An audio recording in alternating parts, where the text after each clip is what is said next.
We're not going to take this anymore. You people are crazy. What are you doing? Why are you doing this? Privately, they all say we're the center of the wheel. Everybody else tinkers around our artistry. But actions speak louder than words. And there was nothing there. It was insulting.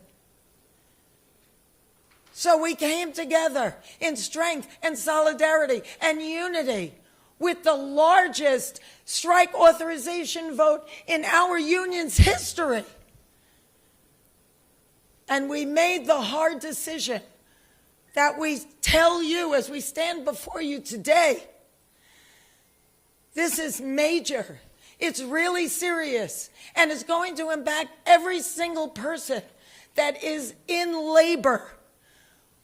We are fortunate enough to be in a country right now that happens to be labor friendly. And yet, we were facing opposition that was so labor unfriendly, so tone deaf to what we are saying.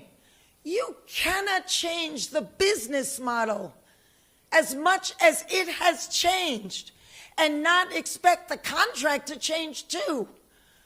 We're not going to keep doing incremental changes on a contract that no longer honors what is happening right now with this business model that was foisted upon us. What are we doing? Moving around furniture on the Titanic? It's crazy. So the jig is up, AMPTP. We stand tall. You have to wake up and smell the coffee. We are labor and we stand tall and we demand respect and to be honored for our contribution. You share the wealth because you cannot exist without us. Thank you.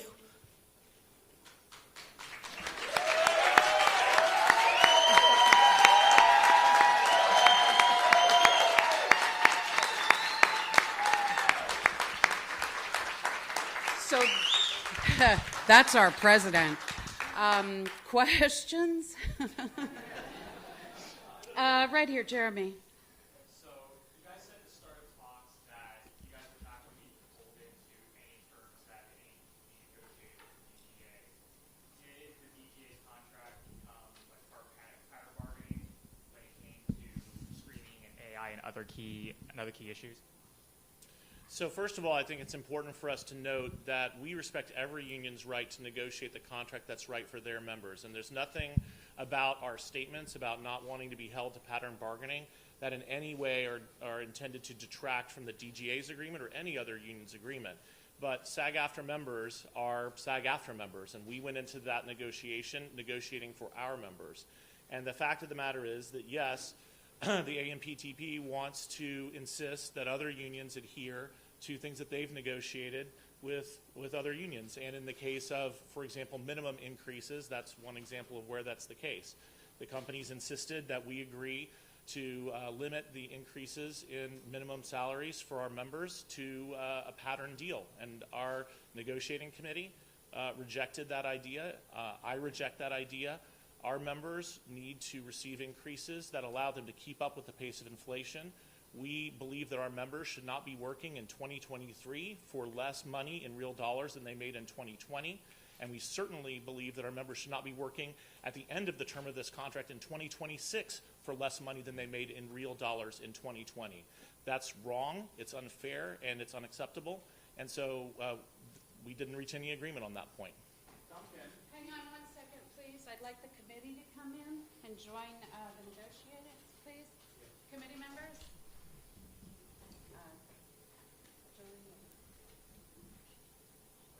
I'm sorry, do we come right here? Ray? Yes. So right in. Where the vice chair, please? The vice chair? All right, guys, just go ahead and talk in there. Yeah. And can we ask a question now? Yeah, you sure can. Okay, Duncan and Fran, so the AMPTP just sent out a press release basically saying you guys are reiterating what they said yesterday and what Bob Iger said. You guys have chosen a path that will lead to financial hardship for countless thousands of people who depend on the industry. They're claiming they offered a 76% increase in high budget SVOD foreign residuals, 58% increase in salaries for major roles. They say 11% pay increase in year one, blah, blah, blah. They're claiming all these double-digit promises. And they're claiming they had a groundbreaking, I'm quoting them, AI proposal which protects performers' digital likeness. So what do you say to that? Well, Fran may have some things she wants to say to that, but let me just take one of the items that you mentioned, and I'm not going to be able, not having seen their press release, I can't respond to every point of it. But this groundbreaking AI proposal that they gave us yesterday, in that groundbreaking AI proposal, they proposed that our background performers should be able to be scanned, get paid for 1 day's pay, and their company should own that scan, their image, their likeness, and should be able to use it for the rest of eternity in any project they want with no consent and no compensation. So if you think that's a groundbreaking proposal, I suggest you think again. A few weeks ago, you guys put out a video that suggested that you were seeing progress in the talks, and you sounded encouraged by what was happening. So what turned? What was the pivot? Where did things go south? Well, initially we started kind of on the outside. They weren't really ready to get to the core issues, and we were encouraged, quite frankly. But we didn't realize that that was where it ended, where it began and ended. And all the core ingredients, we were basically either stonewalled or we're so far apart that, it was just... And in earnest, we gave them an extension of 12 days, which they absolutely wasted, making us feel like we've been duped, like maybe it was just to let studios promote their summer movies another 12 days. They stayed locked behind closed doors. They continued to cancel our meetings with them. We thought, well, maybe they're really getting into it. But then what we ultimately received from them was what my mom would call a leck and a schmeck. The motion picture company released a statement saying that you guys walked away from a historic offer. Was this in fact historic? Can you repeat that again? Yeah, the motion picture companies released a statement saying that the union walked away from a historic offer, that you guys left the negotiating table. Was this in fact historic? What was historic about it is that we were really so marginalized, so dishonored, and so disrespected that it was really egregious and disgusting. So that's what was historic, that at a moment when streaming and AI and digital is so prevalent in the industry, it has disemboweled the industry that we once knew. When I did The Nanny, and everybody was part of the gravy train. Now it's a walled-in vacuum. And not only is it unfair to everybody up and down the ladder, but the entity that employs us, it's really un-American. And it's unconscionable. What are you doing? We're not curing cancer here. It's a collective art form. Please hang on 1 second. We have a live stream. This is being viewed by several thousand people online, so I need you guys to use the microphone. We're going to go back to me recognizing you, and you will go to a microphone either here or here. Gene? Can you talk a little bit about how long you expect this to go on? Are we talking about weeks? Are we talking about months? And what would it take to get back to the table? That's up to them. We're open to talking to them tonight. But, it's up to, all of this is because of their behavior. It's up to them if they're willing to talk in a normal way that honors what we do. I mean, they are well aware of what it takes to make a deal. Fran and I personally spoke to several of the CEOs of these studios yesterday, and at length. They know what it will take to make a deal. They had the power in their hands to make a deal and avoid this strike. They chose not to do that. And last night, we told the AMPTP directly across the table, we're ready, willing, and able to return to the negotiating table whenever they're ready to do so. Their response to us was that they would be ready to talk whenever we would act in a civilized manner, not be on strike. We told them that it's not uncivilized for people to go on strike. It's a moral right, it's a human right, and it's a legal right of our members to collectively bargain, to organize, and to go on strike if needed to defend their rights, and that we will be happy to approach them and negotiate with them whenever they're ready to do so. We were then later informed that it would probably be a while. So we will be here doing what we need to do to defend our members and to ensure we get a fair contract, and we encourage them to come back to the table because we're ready to talk whenever they are. All right, right here, please. It's obvious that AMPTP is working in a coordinated effort with all the studios. Are you planning to do the same with the other entertainment unions? We've been in constant contact with our sister unions. You know, the other unions in this industry have been incredibly supportive. We have been incredibly supportive of them. I'm sure it hasn't gone unnoticed that thousands of SAG-AFTRA members have been walking the WGA picket line since the beginning of May. But, you know, over the past years, we've been working together closely. The relationships between the entertainment industry unions have never been tighter, have never been closer, and we absolutely are standing in solidarity with them, and they are standing in solidarity with us. All right, we're going to go to Abby with people. Use the mics, please. Hi. A lot of us are wondering how this is going to affect promotion of past work, not current movies to be promoted by actors, but things like participating in a panel at 90s Con, or if they are being recognized for their entire body of work. Can you clarify a little bit about the terms?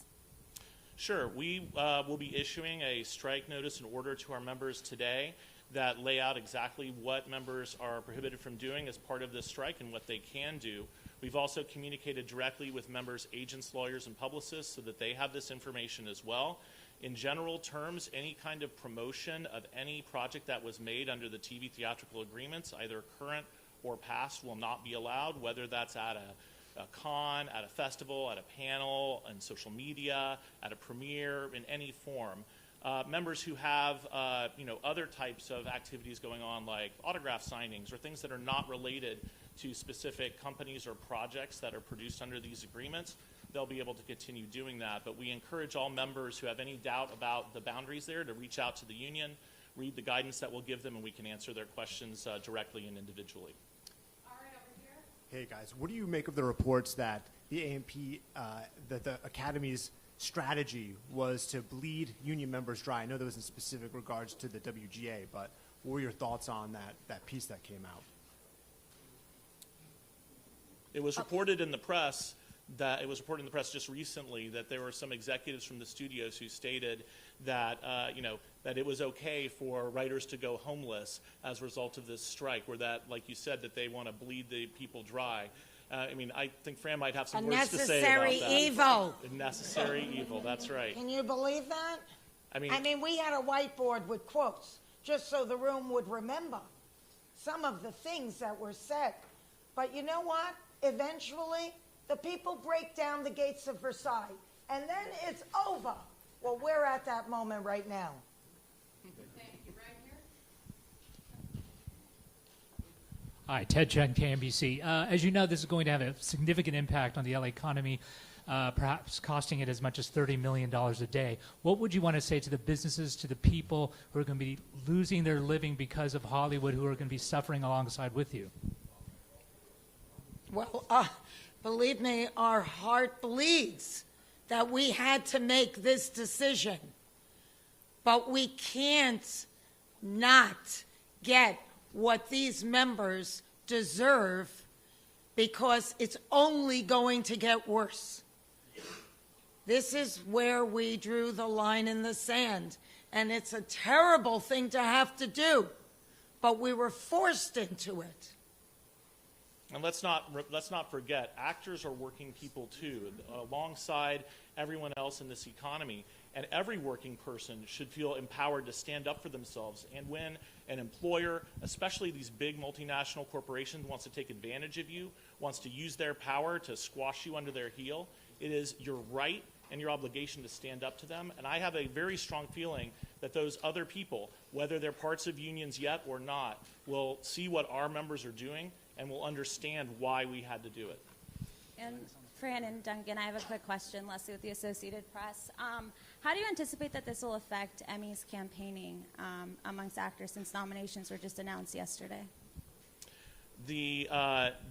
Our strike rules will not allow any form of promotion for television series, streaming series that have been produced under these contracts. My expectation is any actor participation in Emmy campaigning to a close. Hi, Charlie Trepany with USA Today. You mentioned some of the issues that went into this decision to go on a strike involving salary and generative AI. Was there one particular overriding issue that proved to be the biggest deal breaker for the union? I think there are several really important issues. Fran and I talked to the CEOs about those issues yesterday, and we've mentioned a couple of them. AI, of course, is really important. But in addition to that, the basic respect reflected in minimums that keep you at least so that you're not earning less money today than you were earning years ago, that's another example. And also, as Fran has talked about, the fact that this business model has been changed, but the companies want to just keep our members locked in a contract that doesn't reflect that change.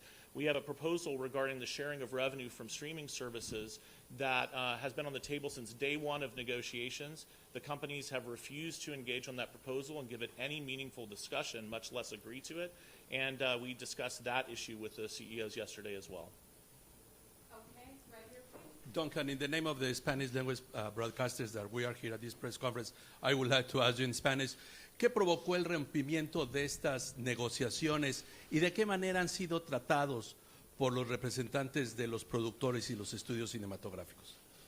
Pues pienso que el problema en estas negociaciones es la realidad que los representantes de los productores no tienen respeto por los actores y actrices que están trabajando bajo sus contratos y quienes trabajo es lo que hace posible esta industria. Y todos de nuestros miembros, los miembros de habla inglesa y de habla hispana, son completamente unidos en luchar por sus derechos contra estos empleadores y todos nosotros vamos a hacer lo que es necesario a asegurar que nuestros miembros de habla hispana y de habla inglesa que están trabajando bajo estos contratos tienen contratos con respeto y con salarios justos y términos apropiados. También la niñera says no más.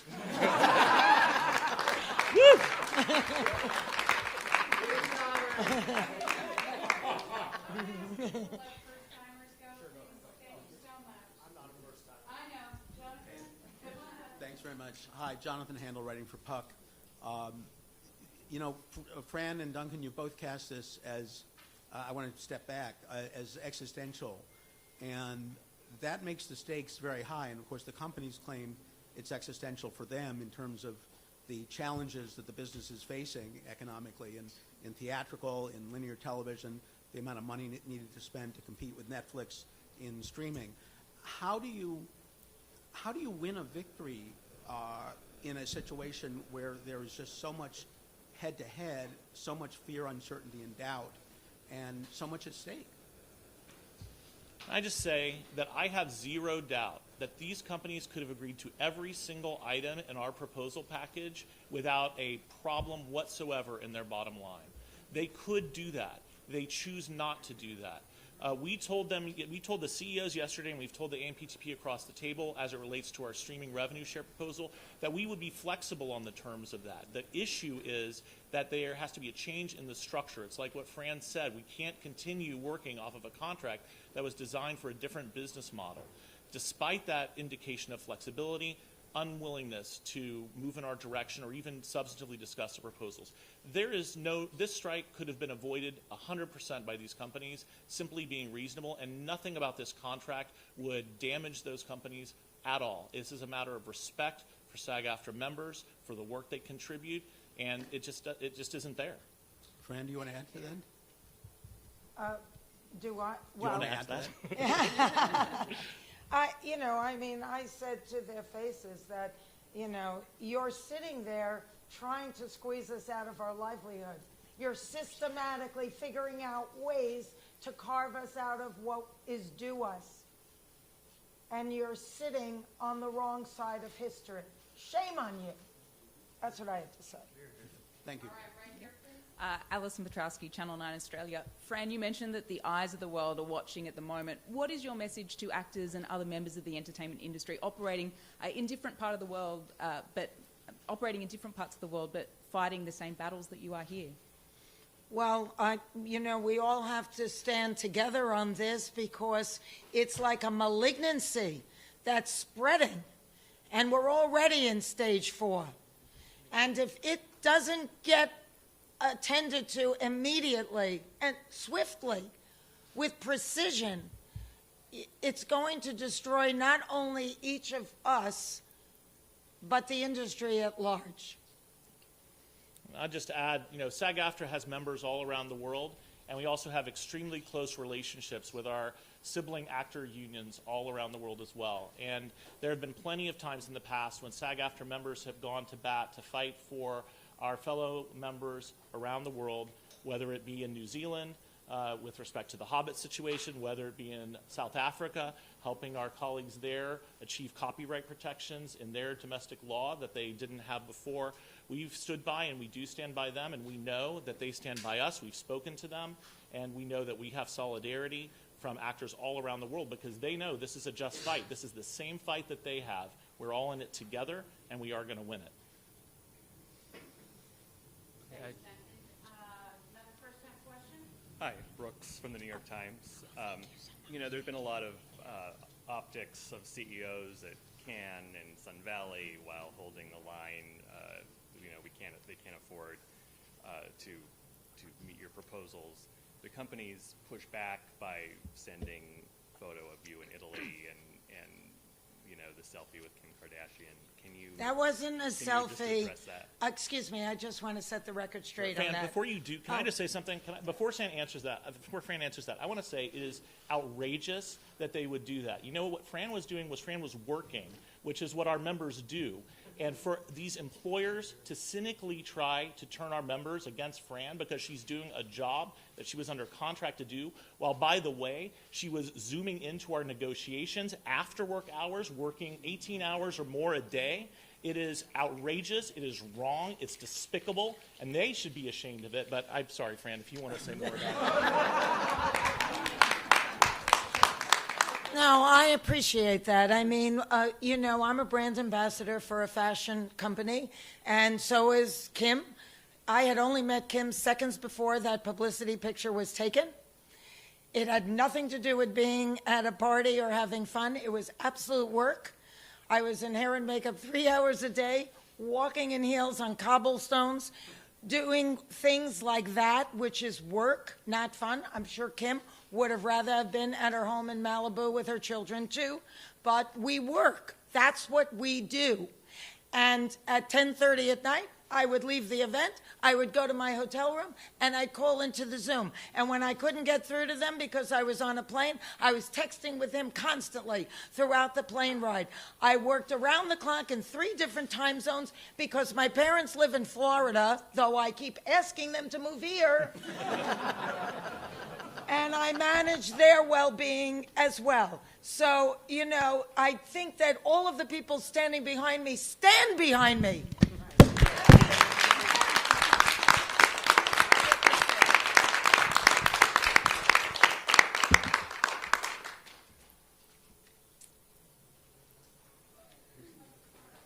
Hello. Thank you. Duncan, quick follow-up on, you said there was a proposal regarding streaming that was sent to the AMPTP they did not engage with. I was wondering if you just talk a little bit more about what some of the terms were, particularly involving viewership data, because I know that was an issue that actors really raised about tying viewership data to residuals.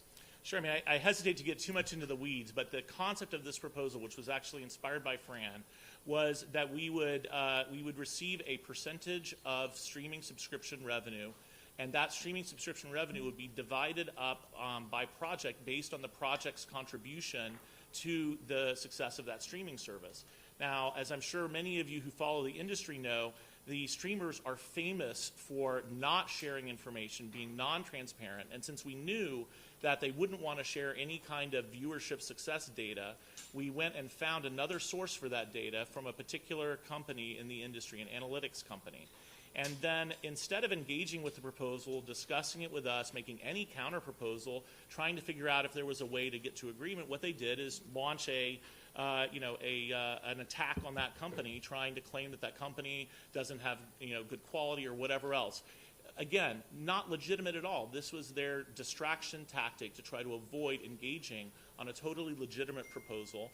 And from day 1 to day 35 of these negotiations, we never got any substantive response to that proposal. And it's just part of the larger story of the companies refusing to engage with legitimate proposals and refusing to do what it takes to try and make a deal. And that's the reality. Thank you. Right here? Hello, Alex Golden, NHK Japan Broadcasting. If I have it right, this is the first SAG-AFTRA strike in decades since 1960 or 1986, if you count the 14 hours. My question is, do you remember what the issues in those previous strikes were? And do they relate to today at all? So first of all, let me just say this is the first SAG-AFTRA strike in this contract in over 40 years. It is true we have had other strikes since that time in other contracts, but this is not a strike-happy union. This is a union that views strikes as a last resort, but we're not afraid to do them when that's what it takes to make sure our members receive a fair contract. Our strike in 1960 is the reason that our members have a health plan. It's the reason that our members have a pension plan, and it's the reason why our members get residuals. And successive strikes since then have been the way that we have achieved key proposals that have been necessary to keep our members, having a professional life, having a career, and having the ability to do this job. I'm not an actor, but I know, because I spend all my time around actors, it is a hard job. Anyone who doesn't know that, it is a job that requires you to have incredible resilience, that requires you to spend most of your time looking for work as opposed to doing work. It is a job that it makes it hard to get basics in life, like health insurance, like any kind of retirement. That's what this union provides, and I highly doubt there are any members of this union today who would say it wasn't worth it to go on strike in 1960 for as long as it took to achieve our health plan and our residuals. Well, this is the same kind of strike. This is the kind of strike that makes sure that our members' livelihoods are not taken away by artificial intelligence. This is the kind of strike that makes sure as this industry changes its business model, our members are not left behind.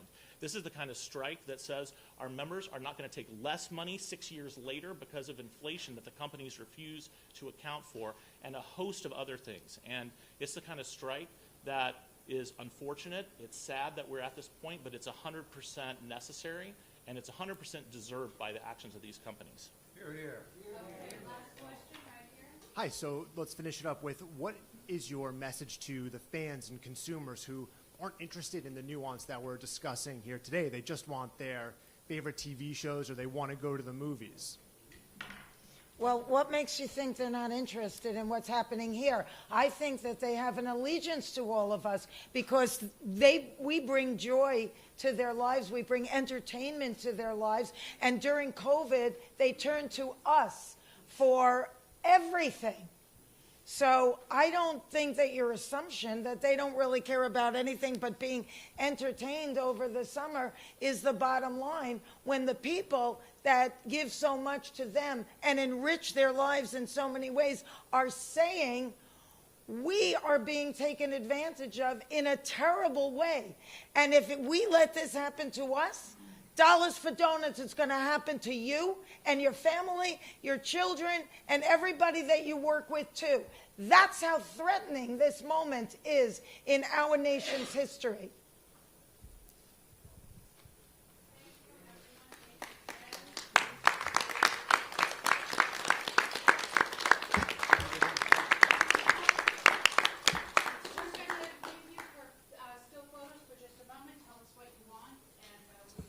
Okay. Hey, Pam, Yeah. can you clear for a second?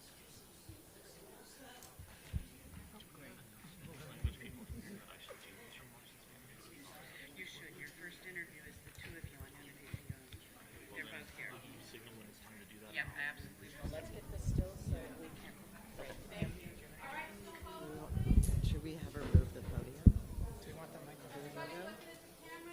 still gonna.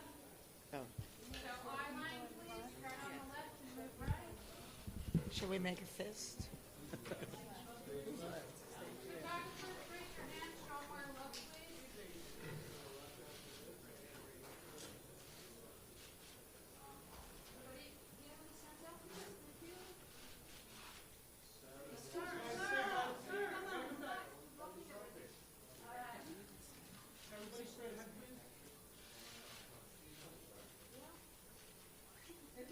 I think we should make a fist so they know that we're doing our normal race.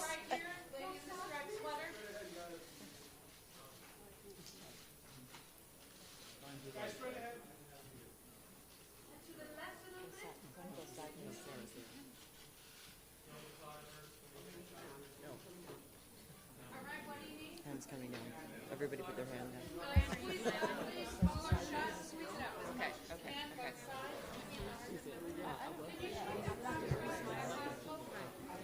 I think we should lose this. Yeah. Yes. They'll try. They're just gonna. He can drop the paddle. Here, come here. Can you drop those paddles? Come on this side so I can stand next to Duncan.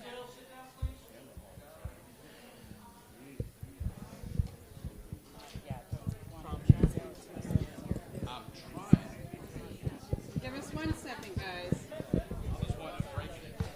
He's gonna get that. He'll drop the pad. Don't break it. He will put it in. Guys in the back.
Yeah, no, I don't think we should smile.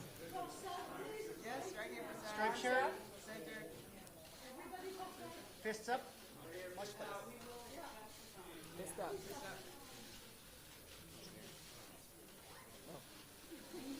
Everybody in the middle, please.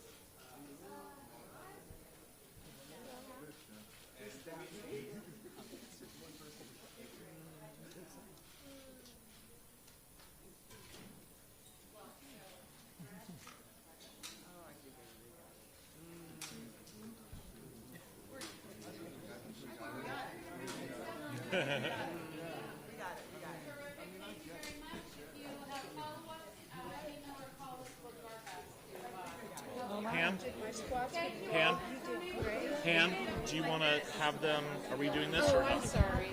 Can you ask any Spanish language reporters to say Hola, si hay prensa de habla hispana aquí, vamos a tener una presentación en español aquí al frente de la sala. Okay, everybody, I need you to be quiet and step back from the podium, please. We're going to read the remarks in Spanish for Spanish language media. Please step back from the podium, everybody. Everybody. Thank you. No, Fran stays here. Thanks. Okay. Nobody else moves, but Fran goes. All right, here we go. Hang on 1 second. We are doing a Spanish language translation of the remarks.